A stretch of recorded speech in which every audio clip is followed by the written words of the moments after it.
acting like a vulture. Oh yeah.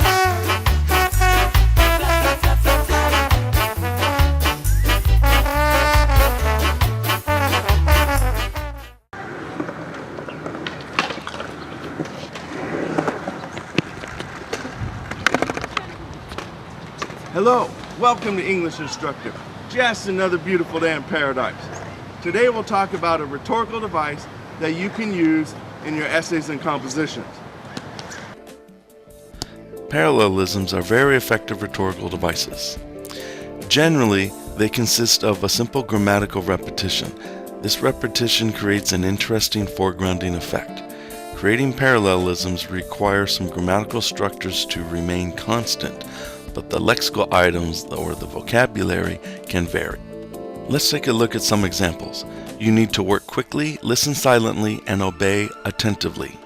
Notice the verbs work, listen, and obey, and notice the adverbs quickly, silently, and attentively. This is the grammatical structure. It's verb plus adverbs.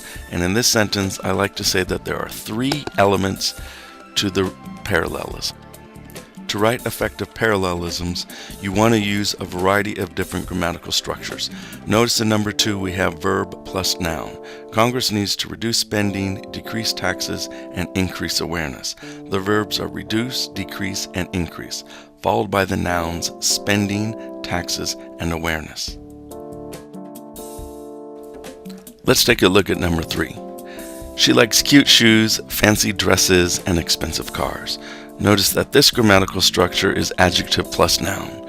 We have the adjectives cute, fancy, and expensive, followed by the nouns shoes, dresses, and cars.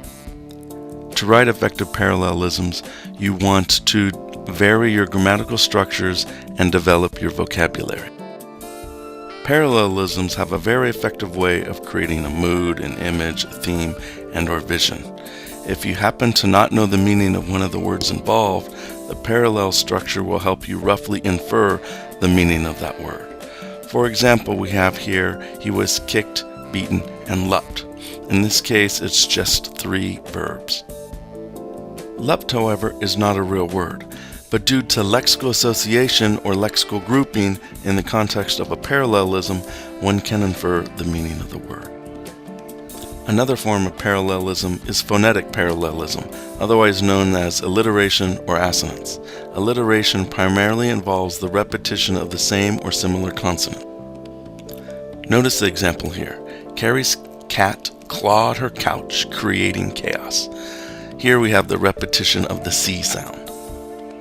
Assonance primarily involves the repetition of the same or similar vowels. Notice the loose assonance of the E or schwa vowels. You'll never get a better bit of butter on your knife. So now let's look at some examples. What you want to do is identify the parallelism and its grammatical structure. So now let's look at the first one. You need to work quickly, move deftly, and choose decisively. So what's the parallelism and its grammatical structure? We have work quickly, move deftly, and choose decisively. Notice the grammatical structure is verb followed by adverb. So the verbs are work, move, and choose. The adverbs are quickly, deftly, and decisively. So now do the rest on your own. You may want to hit pause to give yourself a little extra time. We interrupt your program English Instructor to bring you news and views. And while you're watching news and views, be sure to notice some of the vocabulary. You may even want to get a little help from a friend, a teacher, or a dictionary. What's your name and what do you do? My name is Keiko Kubo and I am a professional golfer. A professional golfer? That sounds like a lot of fun. Where do you live? I live in Osaka, Japan. Osaka, Japan. Osaka is a very famous city. Yes. With a lot of delicious food. Yes. What do you like best about being a professional golfer? I see many interesting people regardless of age. Yeah, and you could probably do a lot of adventurous things with those people. What are the difficulties about being a professional golfer? I always have to be positive and then always have a pressure to get well. Yeah, you have a lot of pressure to do well and keep a high rank. You're an international traveler. What are your favorite countries to visit? My favorite country is Australia so far, but I came to America now that America is one of my favorite country. Oh, okay. Thank you. Australia is your first choice. America, California is your second choice. Both. Both, equally the same. Right. Oh, was it? Okay, I believe you. You grew up in a sports family. Tell us about your father. My dad is in famous baseball team in Japan, but at home he's very general. He's just an average guy. Right.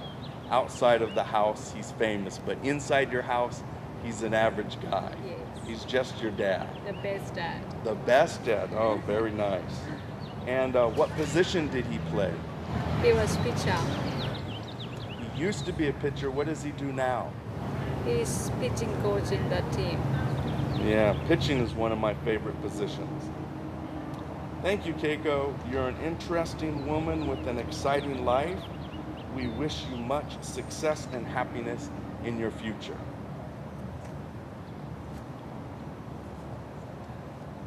That was News and Views. I hope you had a chance to notice the vocabulary. Be sure to practice some of the vocabulary in your future conversations. Now back to your regular program. Okay, we've already completed number 1. Let's go to number 2. He was a prolific author, a noble scholar, and a distinguished gentleman. The grammatical structure is adjective plus noun. The adjectives are prolific, noble, and distinguished, and the nouns are author, scholar, and gentleman. Number 3. Congress needs to reduce spending, cut waste, and hold conferences. The grammatical structure is verb plus noun. Number 4. Exercising is fun, studying is important, and sleeping is crucial. Here the grammatical structure is noun plus adjective. The nouns here are actually gerunds, which are special kinds of nouns. For more practice on gerunds and infinitives, visit my webpage to take a review quiz. Number 5. The parade presented floats, played music, and flew flags. The grammatical structure here is verb plus noun. The verbs here are presented, played, and flew, and the nouns are floats, music, and flags. Number 6. Kids quietly fold laundry, quickly dust the furniture, and slowly wash the dishes. The grammatical structure here is adverb plus verb plus noun. We have quietly, quickly, slowly, fold, dust, wash, and laundry, furniture, dishes. And number 7 is a phonetic parallelism with the alliteration of the sh sound and the s sound. Parallelisms are an effective rhetorical device that you can use to improve your writing.